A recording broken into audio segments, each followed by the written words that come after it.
जो आज का इंडिया हमारे सामने है, ये तवातर और तसलसल के साथ एक बेहतरीन पॉलिसीज, इंटरनेशनल पॉलिसीज का नतीजा है। ठीक है। उन्होंने एक लंबी जद्दोजहद की है, एक स्ट्रगल की है और उसकी लीडरशिप जो है वो अपनी स्टेट के साथ लॉयल है। यही ट्रम्प साहब हैं जो ये नो वार की बात कर रहे हैं, नो मोर वार। सवाल ये है कि आप असला फैक्ट्रियों से तो रुपया ले रहे हैं अपनी कैंपेन के लिए। तो साहब जब अवाम के साथ बात करते थे तो कहते थे रोटी कपड़ा और मकान, और जब इंडिया की तरफ मुंह करते थे तो कहते थे कि दिल्ली के लाल किले पर झंडा लगाएंगे। हीरोज कौन है अगर पास की बात करें? नहीं, मेरा हीरो पोरस है, ठीक है, जिसने डिफेंड किया। ठीक है। मेरा हीरो जो है वो रंजीत सिंह है, ठीक है। मेरा हीरो दुल्ला भट्टी है। ठीक है। आज हमें अगर मुसलमान होने पे फख्र है, अच्छा। तो कल हमें अपने आबाओ अजदाद के ब्राह्मण या राना होने पे भी फख्र है। ठीक है। यानी कि अपने परदादा से इनकारी हो जाना जो है वो तो अपने जद्दे अमजद से इनकार है ना। दोस्तों, पूरी दुनिया के हर एक स्टेज पर अभी सिर्फ एक ही बात चल रही है कि ट्रंप राष्ट्रपति बन चुका है अमेरिका का, तो आगे आने वाले वक्त में अब क्या होगा, ट्रंप क्या करेगा क्या नहीं करेगा, पूरी दुनिया पर इसका क्या इफेक्ट पड़ेगा। तो इसी कड़ी में दोस्तों, जब पाकिस्तानियों के इंटरव्यू, उनके ओपिनियन लिए जा रहे थे, तो एक ऐसा शख्स मिला जिसे सुनकर आपको भी सिर्फ एक ही बात ध्यान में आएगी कि भाई जो खून होता है वो अपना रंग बता ही देता है। पाकिस्तानियों के अंदर जो उनके पुरखे हैं सनातनी, उनका खून उबाल मार ही जाता है। किस तरीके से एक पाकिस्तानी इंडियन जो इंडियन हैं, हिंदू हैं, जो उनको हीरो मानते हैं, उनको अपना हीरो बता रहा है। और सबसे बड़ी बात जो किसी इंडियन के मुंह पर भी नहीं आती, वो इसके मुंह पर आई कि वो पोरस महान को दोस्तों बता रहा है अपना हीरो। दोस्तों, वही पोरस जिसने सिकंदर को बंदर बनाकर भगाया था, उसके बारे में बात कर रहा हूँ। जो कि इंडियन दोस्तों जो लोग होते हैं वो भी शायद उनके बारे में इतना बात नहीं करते हैं, नॉर्मली मुझे सुनने को नहीं मिलता है। बाकी हम चंद्रगुप्त मौर्य हुआ और अशोक हुआ, इसके बारे में ही ज़्यादा सुनने को मिलता है, लेकिन पोरस के बारे में इतनी ज़्यादा बात नहीं की जाती है। तो चलिए पाकिस्तानियों के ओपिनियन जानते हैं, ट्रंप को लेकर, पोरस को लेकर क्या कुछ है। मुझे बताएं कि इस टाइम डोनाल्ड ट्रंप प्रेसिडेंट बन चुके हैं, ऑफिशियली मतलब ये अनाउंस हो गया है। क्या समझते हैं कंट्रीज की या नेशंस की अगर बात करें, उनके कोई पर्सनल भी मफाद होते हैं या वो डिपेंड करता है कि उनकी नेशन को जो फायदा हो या उनके लोगों को जो फायदा हो, वो चीज़ उसको वो आगे प्रायोरिटी देते हैं। जैसे हमें ये कहा जा रहा है कि जी ट्रंप बन गया तो पाकिस्तान के लिए वो ये कर देंगे, पाकिस्तान के लिए वो कर देंगे। क्या कहेंगे इसके ऊपर? ट्रंप के हवाले से तो it was an open secret के ट्रंप ने जीत जाना था। ठीक है। क्योंकि आप अवामी ख्वाहिश को दबा नहीं सकते, ये तो बड़ी सीधी सी बात है। और कमेला के हवाले से एक तो ये था कि वो इलेक्शन में देर से आए। ठीक है। उन्हें पहले आना चाहिए था, क्योंकि जो पहला फेज था इलेक्शन का, उसमें चूँकि जो बाइडन थे, तो जो बाइडन के हवाले से भी काफ़ी चीज़ें जो थी लोगों में नापसंदीदगी पाई जाती थी, ओवरेज होने के हवाले से दूसरा। और फिर कमेला को लेके आए तो औरत होने के अलावा फिर उनका जो ब्लैक होना है, ये भी एक रेसिस्ट तो हैं अमेरिकन, इसमें तो कोई दूसरी राय नहीं है।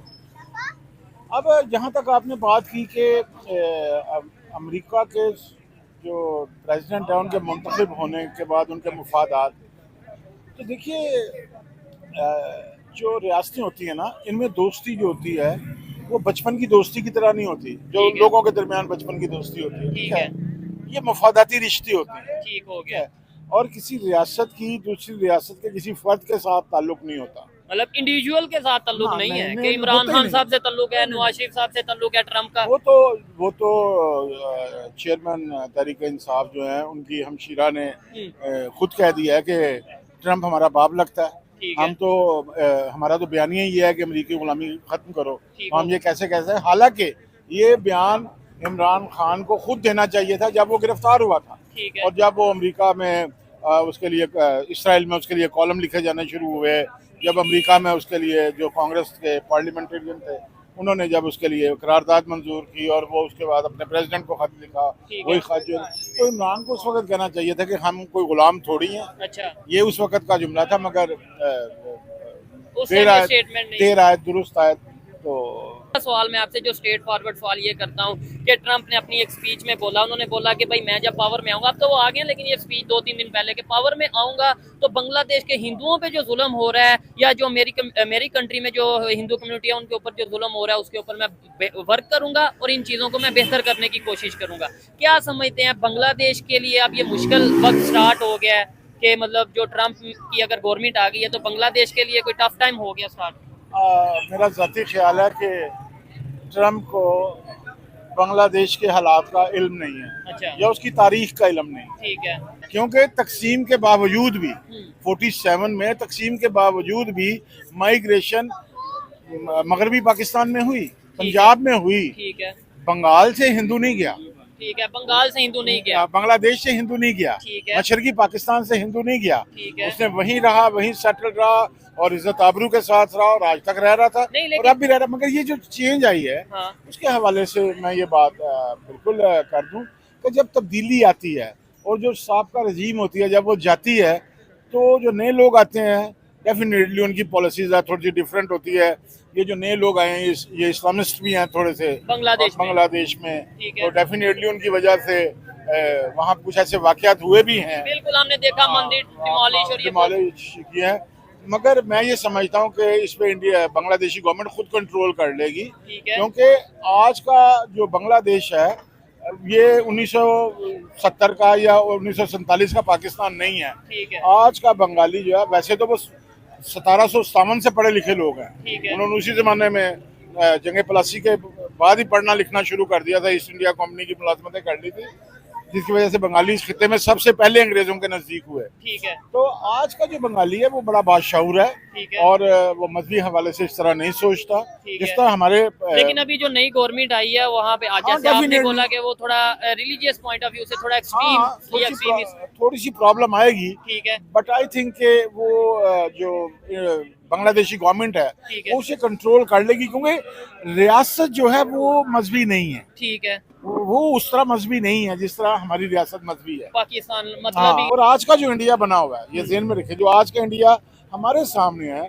ये तवातर और तसलसल के साथ एक बेहतरीन पॉलिसीज, इंटरनेशनल पॉलिसीज का नतीजा है। ठीक है, ये उनकी पॉलिसीज ये हादसाती तौर पे कोई करिश्मा नहीं हुआ कि भाई कोई हमने ये देखा कि अचानक जी हम ये खबरें सुन रहे हैं कि इंडिया दुनिया की 5वीं बड़ी इकानमी अभी खबर आ रही है, IMF ने ये रिपोर्ट 2-3 दिन पहले दिया कि चौथी बड़ी बन जाएगा, ये अचानक नहीं हुआ। ऐसा नहीं, देखें ये जब से कैमरा आया ना दुनिया में करामतें होनी खत्म हो गई हैं, ठीक है ना। हाँ। तो अब वो करामतें नहीं, ऐसा नहीं हुआ कि हम रात को सोए हैं तो इंडिया गरीब था, जब सुबह उठे हैं तो अमेरिका जो इंडिया वो अमीर हो चुका हुआ था, ऐसा नहीं है। ठीक है, उन्होंने एक लंबी जद्दोजहद की है, स्ट्रगल की है और उसकी लीडरशिप जो है वो अपनी स्टेट के साथ लॉयल है, ठीक है, जिसकी वजह से इंडिया जो है वो एक तेजी से डेवलपिंग कंट्री है और डेवलप और अनकरीब वो डेवलप्ड कंट्री में आ जाएगा, मुझे जो लग रहा है। और इसमें खामी थोड़ी सी हमारी है कि हमें थोड़ा लेट पता चला, मतलब हम मूवीज देखते थे या अपना मीडिया देखते थे और मीडिया पे यही बताया जाता था इंडिया में तो वॉशरूम नहीं है,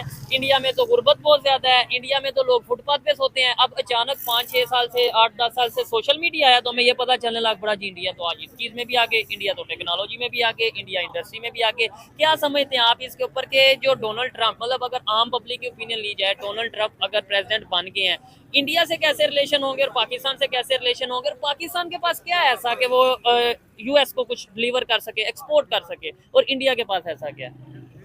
इंडिया के पास तो बहुत कुछ है, ठीक है, और ये जितने भी ताल्लुकात होते हैं मुल्कों के, ये मुफाद परस्ती भी होती है। ठीक है, तो इस वक्त उनका बड़ा कस्टमर जो गाहक है वो इंडिया है, ठीक है, वो उसी के साथ रिलेशन में अच्छा जाएंगे। लेकिन खुशियां तो इधर मनाई जा रही हैं, जैसे मैंने सर से वो भी एक झूठा बहाना दिया ना PTI के कुछ लोगों ने ठीक है, कि ट्रंप आएगा और इमरान खान को रिहाई मिल रिलीफ जाएगी। मिल जाएगा ये। हाँ, हाँ, तो ये उन्होंने झूठी तसल्ली दी अपने लोगों को ठीक है। खाम खाम में, ठीक हो तो गया, इसलिए यहाँ पे शादियाने बजाए जा रहे हैं कि जैसे खुशियां वो सेलिब्रेशन की जा रही हमारा यहाँ PTI का बंदा जीत गया। हाँ, हमारा क्या ताल्लुक है उसके साथ या उसका हमारे साथ। ठीक हो गया, बिल्कुल ऐसे ही है। स्टेट लेवल पे तो रिलेशन हो सकते हैं सर, लेकिन इंटरनल मतलब मैं कहूँ कि भाई लो जी ट्रंप जीत गया तो खुशियां मनाए, ये अपने आप को बेवकूफ बनाने के बराबर नहीं है। इसी वजह से तो उन्हें यूथिया कहते हैं चले या मतलब कहा हम जाता है, नहीं हम नहीं कहते, हम तो नहीं कहते, मैं खुद PTI का हिस्सा रहा हूँ। ठीक है, जो हमारा नाम लोगों ने रखा या हमें कहा कहा गया जाता तो है। उसी वजह से कहा गया ना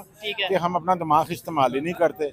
हम जो सोशल मीडिया है और सोशल मीडिया पे जो झूठी कैंपेन चलती है हम उसे अपनी मालूमात का हिस्सा बना लेते हैं, और ऐसा उसे- नहीं होना चाहिए। उससे नुकसान किसको होगा? उनका अपना नुकसान ही और किसका उनका नुकसान। मैं तो कहता हूँ सर हमारा ओवरऑल हम सब का नुकसान है, लेकिन पाकिस्तान का ऐसा नुकसान है, हम दो- आपस में दो- डिवाइड हो जाते हैं। नहीं, ऐसा नहीं होता। दरमियान में एकदम यकलख्त ज़ियाउल हक आ गया, अच्छा। अफगानिस्तान की वार शुरू हो गई, हमारे सिलेबस ही बदल गए। क्या चेंज आया? भाई मेरे सिलेबस में मुझे याद है कि मेरी हिस्ट्री की जो बुक थी वो उसमें चंद्रगुप्त मौर्य खानदान का जिक्र था। ठीक है। उसमें अशोक का जिक्र था। ठीक है। अशोक की लाट की तस्वीर बनी हुई थी। ठीक है। उसमें बुद्धा का जिक्र था। ठीक है। मगर 78 के बाद ठीक है। जो हिस्ट्री आई वो शुरू हुई अलेक्जेंडर से हुई। यानी कि यानी हमारी जो 300 ओरिजिनल हिस्ट्री है वो सारी वो गायब कर दी गई। 326 कबल अज़ मसीह से, ठीक है। और 326 के बाद वो सीधी आती है 712 मोहम्मद बिन कासिम पे। यानी कि दरमियान के हजारों साल उन्होंने 2000 साल 1500 साल उन्होंने उड़ा के रख दिए हैं ठीक हो कि गया। वो भी उस जमाने में यहाँ पे कौन रहा। ठीक है। मोहम्मद बिन कासिम से पहले यहाँ पे कौन था। महमूद गजनवी के वक्त हिंदुस्तान की सूरत हाल क्या थी। ठीक है। और जब ये मुख्तलिफ इन्वेडर आते रहे, अफगान इन्वेडर्स आते रहे, तो उस वक्त इस खत्ते की सूरत हाल क्या थी। तो वो एक तब्दीली हुई। मगर अच्छा, फिर हमारे बच्चे भी आगे वही पढ़ते रहे। बिल्कुल। मगर चूंकि हम जरा इस सोसाइटी में थोड़े से डिफरेंट लोग थे, गैर निसाबी कुतब पढ़ते थे, ठीक है। इंटरनेशनल मीडिया तक थोड़ी सी एक्सेस थी, ठीक है। रसाई थी, तो जिसकी वजह से हमने अपने बच्चों को भी वो चीज़ें, वो इंफॉर्मेशन फराहम की। मगर जब सोशल मीडिया आया ये चीज। तो वहाँ पे जो ह्यूमन विजडम है वो जंप कर गई। ठीक है। इंसानी अकल ने जस्ट लगा ली। ठीक है। अच्छा, अब क्या हुआ कि ये जो ग्लोबलाइज करने का आइडिया है दुनिया में, ये पहला इंसान जिसने अपने आप को आलमी शहरी कहा, उसका नाम डेव जॉन स्कल्बी है। ठीक है। वो यूनान का फिलोसफर था।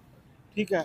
अच्छा, अब डेव जॉन स्कल्बी जो was the first citizen who said कि I am a global citizen, अब उसको लेकर दुनिया को ग्लोबलाइज करने की कोशिश जो रोमन एम्पायर है उसने भी की, जो पर्शियन एम्पायर है उसने भी की, जो मुस्लिम एम्पायर है उसने भी की, उसके बाद बरतानवी एम्पायर ने भी की, इवन के रशिया ने की कि दुनिया भर के मेहनत कशो एक हो जाओ। तो मगर इनसे ग्लोबलाइज हुई नहीं। ठीक है। तो ग्लोबलाइज किया किसने? ग्लोबलाइज किया tool of communication, social media ने। मेरे हाथ का ये जो मोबाइल है। अब मसलन चंद दिन पहले मैं एक ब्राज़ीलियन खातून से तकरीबन आधा घंटा चैट करता रहा, तो आधे घंटे बाद मैंने उसे बताया कि मुझे आपकी जुबान का एक लफ्ज़ भी नहीं आता। ठीक है। मैं वो जो जवाब मैंने ट्रांसलेट करता था इंग्लिश में, और इंग्लिश में लिख के तो उसे ट्रांसलेट करके उन्हें भेज देता था। ठीक है। तो वो सारा चल रहा था।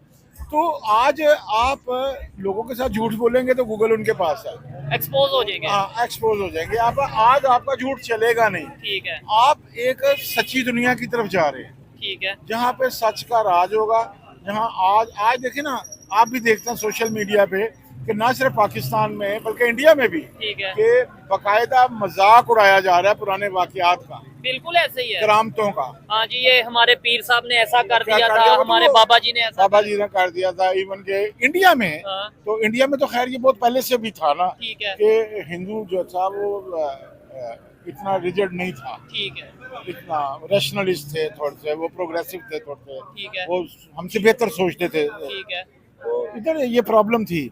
और रही सही कसर जो थी वो पाकिस्तान में वक्तन फवक्तन आने वाले जो हुक्मरान थे, उनके नित नए तजर्बात ने करके हर बंदे ने आगे अपने हवाले से अवाम की जेन साजी करने की कोशिश की। किसी को इंडियन दोस्ती चाहिए थी, किसी को इंडियन दुश्मनी चाहिए थी। ठीक है। तो इसमें जो था वो पिस गई हमारे अपने आम लोग। पब्लिक, आम आवाम आप आवाम जो है वो पिस इसके। गई। अच्छा, बड़ी जबरदस्त इसमें डिस्कशन चल रही है। मुझे तो बड़ा मजा आ रहा है, खासतौर पे जैसे इन्होंने बात की कि भाई हमारे सिलेबस को भी वक्त के साथ साथ चेंज किया गया। ये पहले जो हीरोज थे वो बाद में विलन बन गए, या फिर उन्हें वैसे ही हिस्ट्री से ही गायब कर नहीं, दिया आज देखिए ना, जी। आज जो हमने ये खवारिज के खिलाफ लड़ रहे हैं, ठीक है। तो ये बुनियादी तौर पे कौन है? ठीक है।